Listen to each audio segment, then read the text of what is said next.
What's poppin', guys? Welcome back to my YouTube channel. This is Peping Agimat, your BizDoc programmer. Ay, morning na morning. Bitaw, um, karon ako nakahiga yun kay gabi. Kung gabiin, medyo na busy kayo. But anyhow, for today, I will not be doing some lit code problems. Instead, magdi-discuss ako regarding an algorithm which is InPlace Algorithm. So this InPlace Algorithm is a preparation, this video is a preparation for our next lead code problems na merong requirements na gagawin yung problem in an InPlace algorithm. So, are you excited? Have you heard about InPlace algorithm? So, to give you an idea what is in-place algorithm, an in-place algorithm po ay yung algorithm na, by word in place, yung algorithm na hindi kailangan ng extra space to modify or transform the data to get the desired or to produce the desired output. So yun ang bali, yung space na meron ka, dun mo niyang gagawin yung pag-modify o pag-transform ng data para makuha mo yung desired na result or output ng problem or ng problem or yung solution na to solve the problem. So to give you an written example, so I'll start with not using in place algorithm, not using in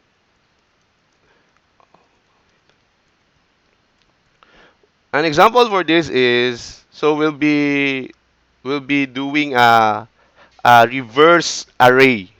So how to implement a reverse array in an in-place algorithm. So pwede kang mag-reverse doing not using in place. So example is a one, two, three, four, five. So may list ka composed ito ng numbers which are 1, 2, 3, 4, 5, and then gusto mong i-reverse to, so the output is 5, 4, 3, 2, 1. So output. Ang input is this one. Input is ito. So to do not using in-place algorithm, most usually we create another array. This another array will hold sorry sorry, will hold the modified data to get the exact or desired result. So on this example, the B will have 5, 4, 3, 2, 1. So instead doing it in a same space, which is the A, you will gumawa ka ng bagong variable that another space to allocate the modified data. Doon niya ilalagay yung modified data and then i-return niya to get the desired output, di ba?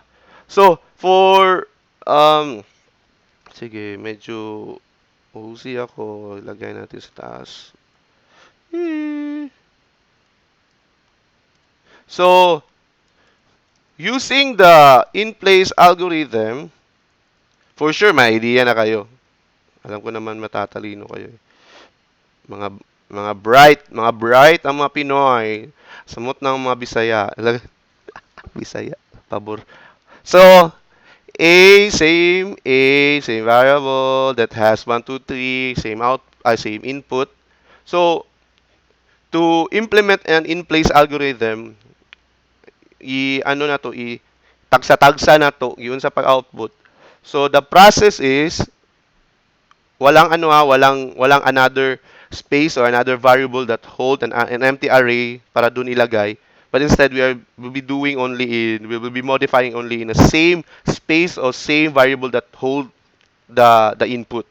So, ang process is 5, 5, 2, 3, 4, 1.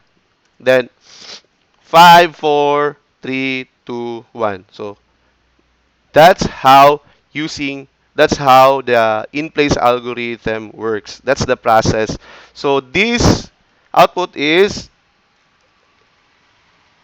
in A, in A. So same space, allocation of memory same. You have using an array as a variable that holds the input.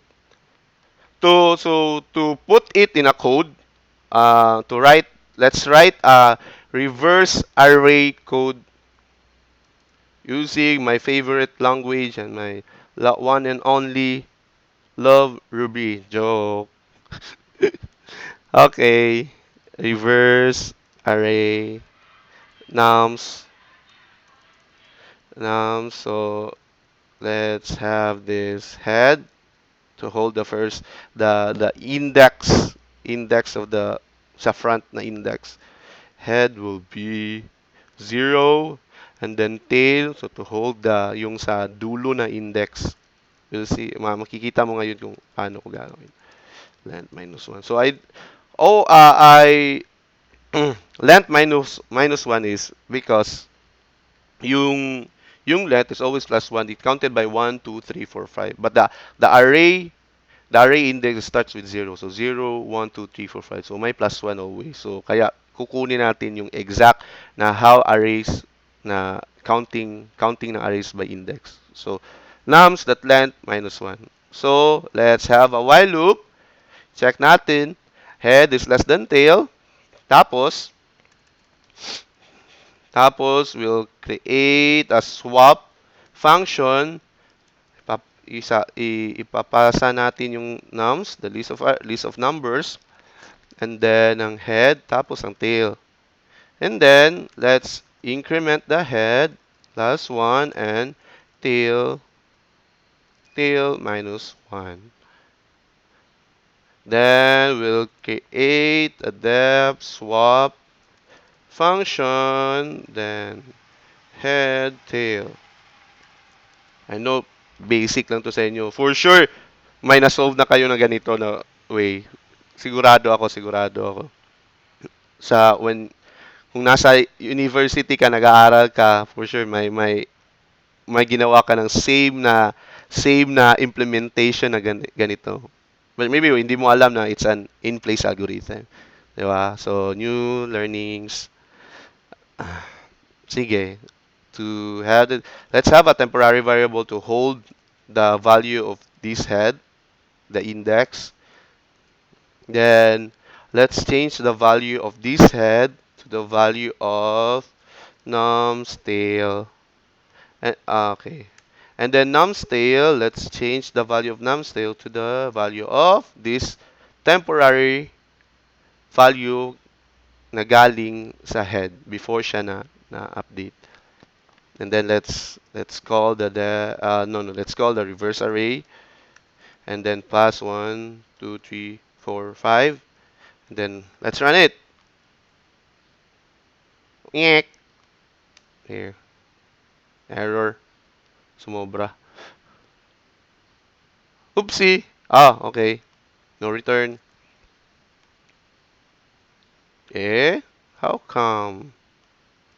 Let's have this return and then put it. Ayun! The result is 5, 4, 3, 2, 1.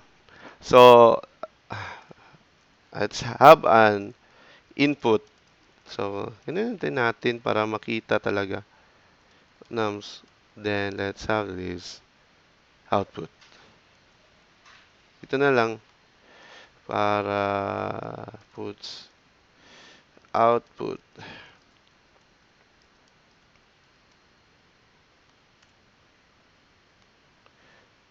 Ayun. So, guys, we did we implemented by using Ruby the reverse array and also using the in-place algorithm. So kung nakikita nyo yung nums, hindi ako gumawa ng additional na space or additional na na variable to hold an empty array kung saan ilalagay yung different na yung mga na-modified na data to produce the output that na gusto natin. But instead, ginamit ko lang yung same na nums and modified it itself sa same na space, and then we produce the exact output. So, let's have another one. Let's have another one. Try nga natin A, B, C, D, E. Okay. Ding, ding, ding! Alright! Okay na okay, di ba? Grabe nga. Sa mukha, ang sipon na eh. Sige, so, this in-place algorithm is considered as an O1 or a constant in how to say it, performance analysis space complexity. So sa space complexity ang ano nito, kanin yung parang yung example na to is para to discuss also the performance analysis in space complexity in O1. But a little bit there's an extra space on it. Yeah.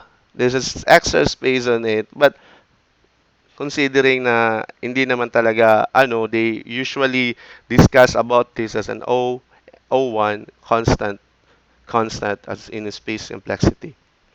And also, so yung kung nano-notice nyo when we are in college, this way of solving problem, itong way na pag-solve ko ng problem sa reverse is similar sa mga nagamit nyo na algorithms before, di ba? So, in-place algorithm mga algorithm na in-place algorithm are, kung hindi ako nagkakami, bubble sort, number one. And then, selection sort. Ano pa? I think insertion sort also. And the last one, ewan ko ba kung na-try ko to sa college, but I tried this one sa na ako, yung nakapagtapos na ako, just nag-aaral ako ulit ng algorithm, yung sorting algorithm kasi hindi ko masyado na nakuha lahat. So, yung heap sort na algorithm, ewan ko ba kung nakuha ko yan kung nakapag-solve ako sa college or may assignment na, but alam ko na hindi ko yan na-solve. Alam ko na wala akong idea paano yan ang heap sort. But the example that the sorting algorithm na gumagamit ng in-place are bubble sort, selection sort, insertion sort, and heap sort. So hopefully nakakatulong tong yung video ko, and hopefully this in-place algorithm will help you the idea on how to solve problems in a manner of O1 or a constant space complexity. So about performance analysis regarding space complexity and time complexity, I'll be creating a video on that to discuss it. But sa totoo lang, hindi ganun ako kagaling. Hindi nga ito na-discuss also discuss when yung nasa college pa ako, yung nasa university, hindi din na-discuss. But I learned from it by reading, by someone introduced me. So, to share my knowledge, hindi ganun ka-strong, but at least, baka may ma-input kayo sa akin. So, hindi mo broaden yung idea natin or ang knowledge natin. So, all right, this is the in-place algorithm, and hopefully you enjoy the video. And if you have comments, please comment below. If you have suggestion, please comment it below. Yung mga suggestion nyo, kung may mga mali ako, comment it.